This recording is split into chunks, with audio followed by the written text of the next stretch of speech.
Lovely ഷൗട്ട്സിൻ്റെ ആവർത്തന ചോദ്യങ്ങളിലേക്ക് ഒരിക്കൽ കൂടി എല്ലാവർക്കും സ്വാഗതം. ഇന്നത്തെ വീഡിയോയിൽ നമ്മൾ ഡിസ്കസ് ചെയ്യാൻ പോകുന്നത് PSC ആവർത്തിച്ച 2023 ആവർത്തിച്ച 20 ക്വസ്റ്റ്യൻസ് ആണ്. നോക്കാം ക്വസ്റ്റ്യൻസ്. നമ്മൾ കഴിഞ്ഞ വീഡിയോയിൽ ഡിസ്കസ് ചെയ്തൊരു ക്വസ്റ്റ്യൻ തന്നെയാണ്.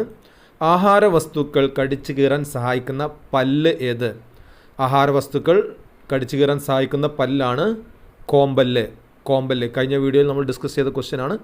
നെക്സ്റ്റ് ക്വസ്റ്റ്യൻ നോക്കാം. ലിംഗാധിഷ്ഠിത അക്രമ സാമൂഹിക ദുരുപയോഗത്തിന് ഇരയായവർക്കുള്ള മെഡിക്കൽ പരിചരണം എന്ന വിഷയത്തിൽ കേരള സർക്കാർ ആരംഭിച്ച പദ്ധതി ഏതാണ്? ലിംഗാധിഷ്ഠിത അക്രമ സാമൂഹിക ദുരുപയോഗത്തിന് ഇരയായവർക്കുള്ള മെഡിക്കൽ പരിചരണം എന്ന വിഷയത്തിൽ കേരള സർക്കാർ ആരംഭിച്ച പദ്ധതിയാണ് ഓപ്ഷൻ എ ആൻസർ ഭൂമിക എന്ന പദ്ധതിയാണ്. ആൻസർ ഭൂമിക. നെക്സ്റ്റ് ക്വസ്റ്റ്യൻ ആണ്. സ്കർവി ഏത് വിറ്റാമിനുമായി ബന്ധപ്പെട്ടിരിക്കുന്നു?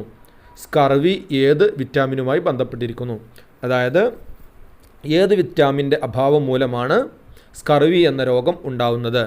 ആൻസർ സിമ്പിളാണ്. ഓപ്ഷൻ സി ആണ് vitamin C. Vitamin C. Scurvy എന്ന വേർഡിൽ തന്നെ വിറ്റാമിൻ സി എന്ന് നമുക്ക് മനസ്സിലാക്കാൻ പറ്റും. അതിൽ തന്നെ ഉണ്ട്. അപ്പോൾ നമുക്ക് വിറ്റാമിൻ സി ആണ് സ്കർവി എന്ന രോഗത്തിന് കാരണം. വിറ്റാമിൻ സി എന്ന വിറ്റാമിൻ്റെ അഭാവം മൂലം ഉണ്ടാകുന്ന രോഗമാണ് സ്കർവി. നെക്സ്റ്റ് ക്വസ്റ്റ്യൻ ആണ്. രക്തത്തിലെ ദ്രാവക ഭാഗം ഏത് പേരിൽ അറിയപ്പെടുന്നു? രക്തത്തിലെ ദ്രാവക ഭാഗമാണ് പ്ലാസ്മ. സിമ്പിൾ ക്വസ്റ്റ്യൻ ആണ്. രക്തത്തിലെ ദ്രാവക ഭാഗത്തിന് വിളിക്കുന്ന പേരാണ് പ്ലാസ്മ. നെക്സ്റ്റ് ക്വസ്റ്റ്യൻ ആണ്. താഴെ കൊടുത്തവയിൽ നെല്ലിൻ്റെ സങ്കര ഇനം അല്ലാത്തതേത് എന്നാണ് ക്വസ്റ്റ്യൻ. ഓപ്ഷൻസ് ആണ് പവിത്ര, അനാമിക, ഹ്രസ്വ, അർക്ക. അപ്പോൾ ഇതിൽ നെല്ലിൻ്റെ സങ്കര ഇനം അല്ലാത്തത് ഓപ്ഷൻ എ ആണ് 2, 4. അതായത് അനാമികയും അർക്കയുമാണ് നെല്ലിൻ്റെ സങ്കര ഇനം അല്ലാത്തത്. പവിത്രയും ഹ്രസ്വയുമാണ് നെല്ലിൻ്റെ സങ്കര ഇനം. അപ്പോൾ ഇവിടെ ആൻസർ എ ആണ്. നെല്ലിൻ്റെ സങ്കര ഇനം അല്ലാത്തത് അനാമികയും അർക്കയുമാണ്. നെക്സ്റ്റ് ക്വസ്റ്റ്യൻ നോക്കാം. താഴെ പറയുന്നവയിൽ ഇലകൾക്ക് ചുവപ്പ് നിറം നൽകുന്ന വർണ്ണകമേത്?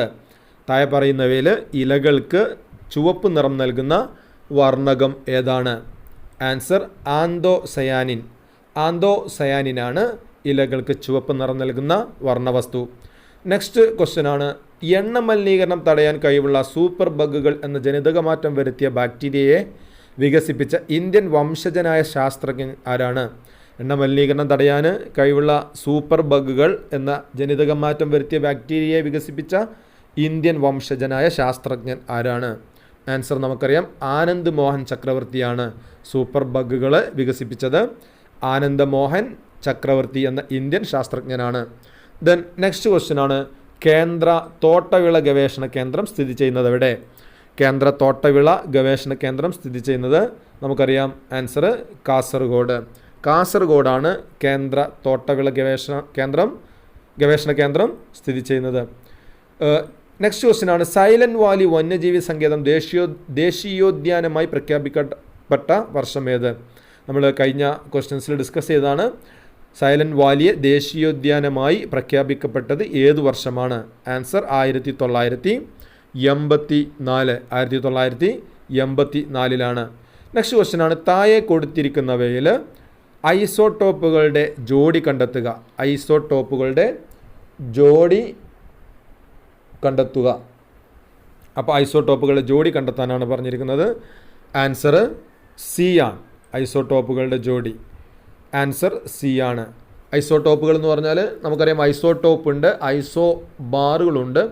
ഐസോട്ടോപ്പ് എന്ന് പറഞ്ഞാൽ ഒരേ അറ്റോമിക നമ്പറുള്ള ആറ്റങ്ങളെയാണ് നമ്മൾ ഐസോട്ടോപ്പ് എന്ന് പറയുക. അതേപോലെ തന്നെ ഐസോബാസ് എന്ന് പറഞ്ഞാൽ വ്യത്യസ്തമായ അറ്റോമിക നമ്പറുള്ള ആറ്റങ്ങളെയാണ് ഐസോബാറുകൾ എന്ന് പറയുന്നത്. അപ്പോൾ ഇവിടെ ഒരേ അറ്റോമിക നമ്പറുള്ളത് ഓപ്ഷൻ നമ്പർ സി ആണ് ആൻസർ. നെക്സ്റ്റ് ക്വസ്റ്റ്യൻ ആണ്. അപദ്രവ്യങ്ങൾക്ക് അയിരിനേക്കാൾ സാന്ദ്രത കുറവാണെങ്കിൽ ഉപയോഗിക്കുന്ന സാന്ദ്രണ മാർഗം ഏതാണ്? അപദ്രവ്യങ്ങൾക്ക് അയിരിനേക്കാൾ സാന്ദ്രത കുറവാണെങ്കിൽ ജലപ്രവാഹത്തിൽ കഴുകിയെടുക്കലാണ് ചെയ്യാറുള്ളത്. ജലപ്രവാഹത്തിൽ കഴുകിയെടുക്കുക എന്ന സാധാരണ മാർഗമാണ് ഉപയോഗിക്കുക. ദെൻ നെക്സ്റ്റ് ക്വസ്റ്റ്യൻ ആണ്, റെയർ എർത്ത്സ് എന്ന പേരിൽ അറിയപ്പെടുന്ന മൂലകങ്ങളേത്? റെയർ എർത്ത്സ് എന്ന പേരിൽ അറിയപ്പെടുന്ന മൂലകങ്ങളേതാണ്? ആൻസർ ലാന്തനോയിഡുകൾ. ഓപ്ഷൻ ബി ആണ് ലാന്തനോയിഡുകൾ. ലാന്തനോയിഡുകളാണ് റെയർ എർത്ത്സ് എന്ന പേരിൽ അറിയപ്പെടുന്ന മൂലകങ്ങൾ. ദെൻ നെക്സ്റ്റ് ക്വസ്റ്റ്യൻ ആണ്, ഘനജലത്തിൻ്റെ രാസസൂത്രവാക്യം ഏത്? ഘനജലത്തിൻ്റെ രാസസൂത്രം ഏതാണ്? ഘനജലത്തിൻ്റെ രാസസൂത്രമാണ് D2O. 74ൻ്റെ ആൻസർ ഓപ്ഷൻ സി ആണ്. D2O ആണ് ഘനജലത്തിൻ്റെ രാസസൂത്രം. D2O. ഇനി നെക്സ്റ്റ് ക്വസ്റ്റ്യൻ ആണ്, ക്ലോറോംഫെനിക്കോൾ എന്ന ഔഷധം താഴെ കൊടുത്തിരിക്കുന്നതിൽ ഏത് വിഭാഗത്തിൽപ്പെടുന്നു?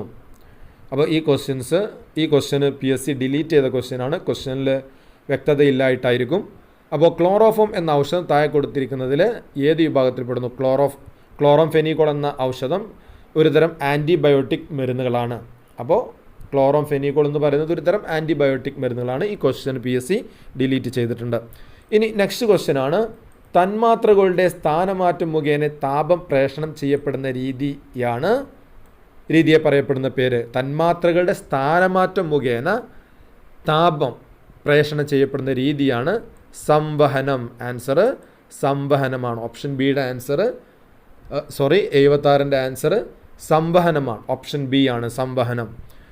നെക്സ്റ്റ് ക്വസ്റ്റ്യൻ ആണ്, താഴെ തന്നിരിക്കുന്നവയിൽ പാരമ്പര്യ ഊർജ്ജ സ്രോതസ് ഏതാണ്? താഴെ തന്നിരിക്കുന്നതിൽ പാരമ്പര്യ ഊർജ്ജ സ്രോതസ്സാണ് മണ്ണെണ്ണ. ഓപ്ഷൻ സി ആണ് മണ്ണെണ്ണ. താഴെ തന്നിരിക്കുന്നവയിൽ പാരമ്പര്യ ഊർജ്ജ സ്രോതസ് മണ്ണെണ്ണയാണ്. ഇന്ത്യയുടെ ചൊവ്വാ ദൗത്യം ഏത് പേരിലാണ് അറിയപ്പെടുന്നത്? ഇന്ത്യയുടെ ചൊവ്വാ ദൗത്യം ഏത് പേരിലാണ് അറിയപ്പെടുന്നത്? നമുക്കറിയാം, ഓപ്ഷൻ ഡി മംഗൾയാനാണ് ഇന്ത്യയുടെ ചൊവ്വാ ദൗത്യത്തിൻ്റെ പേര്. മംഗൾയാൻ. ചാന്ദ്രദൗത്യത്തിൻ്റെ പേരാണ് ചന്ദ്രയാന്. ദെൻ മംഗൾയാന് ചൊവ്വാ ദൗത്യത്തിൻ്റെ പേരാണ്. നെക്സ്റ്റ് ക്വസ്റ്റ്യൻ ആണ്, പ്രകാശം ഒരു മാധ്യമത്തിൽ നിന്ന് വ്യത്യസ്തമായ മറ്റൊരു മാധ്യമത്തിലേക്ക് കടക്കുമ്പോൾ അതിൻ്റെ പാതയ്ക്ക് വ്യതിയാനം സംഭവിക്കുന്നു. ഈ പ്രതിഭാസത്തിന് പറയുന്ന പേരെന്ത്? പ്രകാശം ഒരു മാധ്യമത്തിൽ നിന്നും വ്യത്യസ്തമായ മറ്റൊരു മാധ്യമത്തിലേക്ക് കടക്കുമ്പോൾ അതിൻ്റെ നേർപാതയിൽ വ്യത്യാസം ഉണ്ടാകുന്നുണ്ട്, നമുക്കറിയാം. ആ പ്രതിഭാസത്തിന് പറയുന്ന പേരെന്താണ്? ആ പ്രതിഭാസത്തിന് പറയുന്ന പേരാണ് അപവർത്തനം എന്നാണ്. പ്രകാശം ഒരു മാധ്യമത്തിൽ നിന്ന് മറ്റൊരു മാധ്യമത്തിലേക്ക്, വ്യത്യസ്തമായ മറ്റൊരു മാധ്യമത്തിലേക്ക് കടക്കുമ്പോൾ അതിൻ്റെ പാതയിൽ വ്യതിയാനം സംഭവിക്കുന്നുണ്ട്. ആ പ്രതിഭാസത്തിന് പറയുന്ന പേരാണ് അപവർത്തനം. ഓപ്ഷൻ എ ആണ് ആൻസർ. നെക്സ്റ്റ് ക്വസ്റ്റ്യൻ ആണ്, ഒരു വസ്തു സ്വന്തം അക്ഷത്തെ അല്ലെങ്കിൽ അച്ചുതണ്ടിനെ അടിസ്ഥാനമാക്കിയുള്ള ചലനമാണ് ഭ്രമണം. ആൻസർ ഭ്രമണം. നോക്കുക, ഒരു വസ്തു സ്വന്തം അക്ഷത്തെ അടിസ്ഥാനമാക്കിയുള്ള ചലനമാണ് ഭ്രമണം. നമ്മുടെ ഭൂമിയുടെ ചലനം നമുക്കറിയാം, അച്ചുതണ്ടിലാണ് കറങ്ങുന്നത്, സാങ്കല്പിക അച്ചുതണ്ടിൽ കറങ്ങുന്നു. അപ്പോൾ ഒരു വസ്തുവിൻ്റെ സ്വന്തം അക്ഷത്തെ അടിസ്ഥാനമാക്കിയുള്ള ചലനമാണ് ഭ്രമണമാണ് ആൻസർ. അപ്പോൾ ഇത്രയും ക്വസ്റ്റ്യനാണ് പ്രിയപ്പെട്ട കൂട്ടുകാരെ നമ്മൾ ഇന്നത്തെ വീഡിയോയിൽ ഡിസ്കസ് ചെയ്യുന്നത്. ഏകദേശം 18ഓളം ക്വസ്റ്റ്യൻസ് നമ്മൾ ഡിസ്കസ് ചെയ്തു. കഴിഞ്ഞ LDC ഖാദി ബോർഡ് എക്സാമുകളിൽ ഈ വർഷം തൊട്ടു കഴിഞ്ഞ മാസങ്ങളിൽ വന്ന ക്വസ്റ്റ്യൻസാണ്. പല ക്വസ്റ്റ്യനും ആവർത്തിച്ച് വരുന്നതായിട്ട് നമുക്ക് കാണാൻ പറ്റും. അപ്പോൾ വരുന്ന LDC, LGS അതേപോലെ തന്നെ LP, UP എക്സാമുകളിലേക്ക് ആവർത്തിക്കാൻ സാധ്യതയുള്ള ഒരുപാട് ക്വസ്റ്റ്യൻസ് ഈ വീഡിയോകളിൽ അല്ലെങ്കിൽ ഈ ക്വസ്റ്റ്യൻസിലൊക്കെ നമുക്ക് കാണാൻ പറ്റും. അപ്പോൾ തീർച്ചയായും ഈ ക്വസ്റ്റ്യൻസൊക്കെ നിങ്ങൾ നല്ല രീതിയിൽ തന്നെ ആവർത്തിച്ച് പഠിക്കുക. മറ്റു വീഡിയോകൾ നിങ്ങൾ കാണുക. അതേപോലെ തന്നെ ചാനൽ സബ്സ്ക്രൈബ് ചെയ്തിട്ടില്ലെങ്കിൽ ദയവായിട്ട് നിങ്ങൾ സബ്സ്ക്രൈബ് ചെയ്യുക. Thanks for watching.